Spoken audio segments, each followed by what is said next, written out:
अस्सलाम वालेकुम। मैं डॉक्टर तैयबा गुल रावलपिंडी से बिलोंग करती हूँ। आज मैं आपके साथ फ़ीमेल प्रॉब्लम्स के टॉपिक पर डिस्कशन करना चाहती हूँ।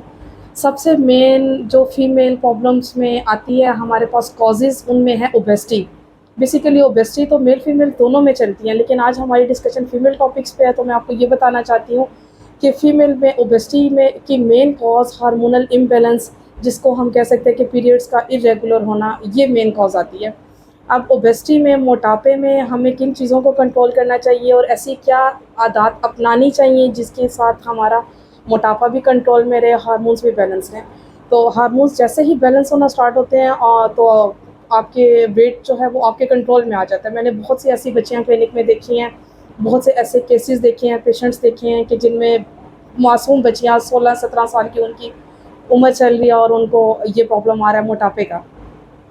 तो उसमें ये माएँ जो हैं बच्चों को घर के खाने से अवॉइड करवा के तो फ़ास्ट फूड्स की तरफ ले जाती हैं, जंक फूड्स की तरफ ले जाती हैं, जिसकी वजह से उनके हार्मोन्स इम्बैलेंस होते हैं, पीरियड्स का बहुत ज़्यादा इश्यू आने लग जाता है। 3 मंथ्स एब्सेंट है पीरियड्स पेशेंट्स के, 4 मंथ्स एब्सेंट है बच्चियों के, और माएँ परेशान हैं और वो डाइट को फिर भी कंट्रोल नहीं कर पा रहे। तो सबसे पहले आप अपने बच्चियों की डाइट को कंट्रोल में करें।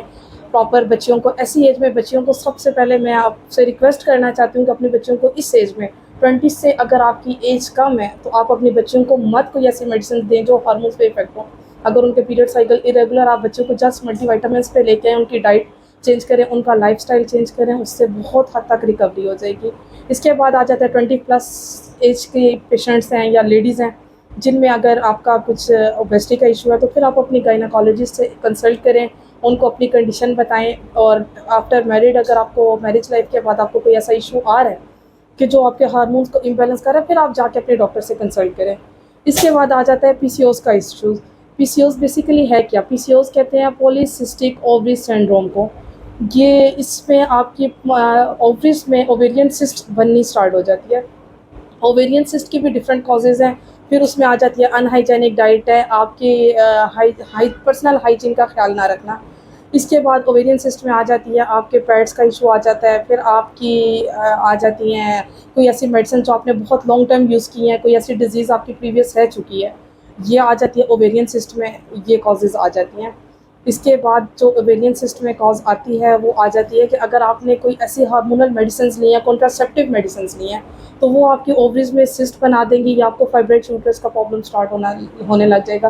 फाइब्रोइड यूट्रस में भी फिर बहुत सी टाइप्स आ जाती है, internal fibroid, external fibroid. Internal fibroid वो ज़्यादा प्रॉब्लम क्रिएट करता है कि उसमें फिर आपको कंसीविंग में प्रॉब्लम आने लग जाती है। और अगर एक्सटर्नल फाइब्रोइड है, मेडिकेशन से अल्हम्दुलिल्लाह इसकी रिकवरी मौजूद है। मैं खुद होम्यो डॉक्टर तैयबा आपसे इस चीज़ को डिस्कस करना चाह रही हूँ कि हमारी होम्यो मेडिसिन में इसका इलाज बहुत अच्छा मौजूद है। जस्ट ये है कि आपको एक अच्छी गायनाकोलॉजिस्ट, होम्यो गायनाकोलॉजिस्ट आपको आपके नॉलेज में हो, जो आपका प्रॉपर ट्रीटमेंट कर सके आपकी डिज़ीज़ से रिलेटेड। अब फाइब्रोइड यूट्रस में एलोपैथिक में इसका कोई ट्रीटमेंट नहीं है, वो आपको जस्ट सर्जरी रिकमेंड करेंगे, लेकिन सर्जरी भी सक्सेसफुल नहीं रहती। अगर आपकी डॉक्टर आपको लिख के दे रही है, आपको प्रॉपर प्रिस्क्राइब करके दे रही है कि 100% आपको आफ्टर सर्जरी आपकी रिकवरी मौजूद है, देन आप ऑपरेशन की तरफ जाएँ, अदरवाइज़ आप मेडिकेशन की तरफ आएँ। सबसे पहले आप अपनी मेडिसिन्स की तरफ आएँ। मेडिसिन से भी पहले मैं आपसे रिक्वेस्ट करूँगी अपना लाइफ़स्टाइल चेंज करें। आप लाइफ़स्टाइल चेंज करें, अपनी डाइट को कंट्रोल में करें, उसके बाद आप मेडिकेशंस की तरफ आएँ।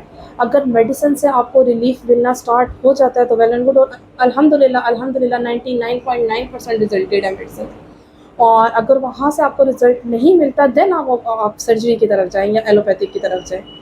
और इसके बाद आ जाते हैं हम फीमेल में, इन्फेक्शन आ जाता है, बच्चियों में भी हो जाता है, लेडीज़ में भी आ जाता है, लिकोरिया के इश्यूज़ आ जाता है। उसमें भी आप मेडिसिन्स लें, इंशाल्लाह रिकवरी हो जाएगी। लिकोरिया के पेशेंट्स में भी बच्चियाँ बहुत ज़्यादा वीक होने लग जाती हैं, बैकिंग स्टार्ट हो जाता है। इसके अलावा कलर डिस्कलरेशन हो जाती है, इसमें स्पेसिफिक कलर पेल होना स्टार्ट हो जाता है। तो इसमें भी आप मेडिकेशंस लें, इंशाल्लाह रिकवरी हो जाएगी उसमें। तो लिकोरिया में जो पेशेंट की कंडीशन आ जाती है जिसमें डिस्कलरेशन, पेल कलर आ जाता है, बैकिंग स्टार्ट हो जाता है बच्चियों को, कॉलिक पेन स्टार्ट हो जाता है, डिस्मेनोरिया जिसमें पीरियड्स के दौरान पेन स्टार्ट है, इन सब कंडीशंस में होम्यो मेडिसिन बहुत अच्छा इफेक्ट करती हैं। और अगर तो वो बच्ची हैं, मतलब बार बार मैं बच्चियों का इसलिए कह रही हूँ आप लोगों को कि 20 से अगर आपकी एज कम है तो मेडिकेशंस में जस्ट आप मल्टीविटामिन्स लें। आप अच्छी डॉक्टर से कंसल्ट करें, वो आपको कोई ऐसी मेडिसिन रिकमेंड करेंगी जो आपको जस्ट आप ये समझ लें कि आपको जस्ट मल्टीविटामिन्स देंगी। तो जिससे बच्चियाँ रिकवर कर जाएंगी। जो फीमेल्स हैं उनमें फिर आगे हमारे पास होम्यो में इसके डिफरेंट ड्रॉप्स आ जाते हैं अकॉर्डिंग टू कंडीशन। अब होम्यो में मेन चीज़ आती है, हम अकॉर्डिंग टू सिम्टम्स चलते हैं, ना कि अकॉर्डिंग टू डिजीज़। अब अकॉर्डिंग टू सिम्टम्स में जो जो सिम्टम्स आएंगी फीमेल्स की, उसके अकॉर्डिंगली मेडिसिन देंगे तो अल्हम्दुलिल्लाह within 1 week patient improve कर जाता है। उसमें हमारे मदर टिंचर्स आते हैं, पोटेंसीज आती हैं, बहुत अच्छे रिजल्ट्स हैं उनके अल्हम्दुलिल्लाह। बहुत से पेशेंट्स को यूज़ भी करवाए हैं और अच्छा रिस्पॉन्स मिलता है उसमें।